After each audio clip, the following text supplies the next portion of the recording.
সিলেট সীমান্ত দিয়ে ভারতে পালিয়ে যাওয়ার সময় জনতার হাতে আটক হওয়া সুপ্রিম কোর্টের আপিল বিভাগের সাবেক বিচারপতি AHM শামসুদ্দিন চৌধুরী মানিককে আদালতে নেওয়া হয়েছে।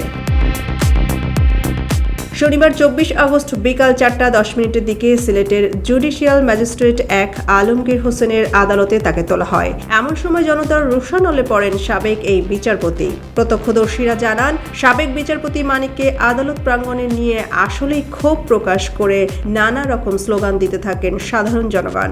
এ সময় সাবেক এই বিচারপতিকে লক্ষ্য করে অনেকে ডিম ও জুতো নিক্ষেপ করতে থাকেন। দায়িত্বরত পুলিশ সদস্যরা তাদের থামানোর চেষ্টা করলেও ডিম ও জুতার লক্ষ্যে কোনো রকম বিচ্যুতি ঘটেনি।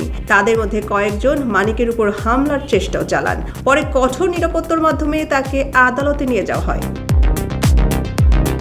এর আগে শুক্রবার রাত 9:30টার দিকে অবৈধভাবে ভারতে পালিয়ে যাওয়ার উদ্দেশ্যে সিলেটের কানাইঘাট উপজেলার দনা সীমান্তের জঙ্গলে বিচারপতি মানিককে কলাপাতা পেতে শুয়ে থাকতে দেখেন স্থানীয় লোকজন।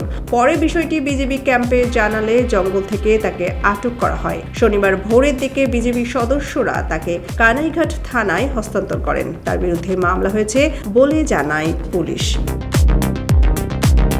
সোনিয়া খান, খবর সংযোগ।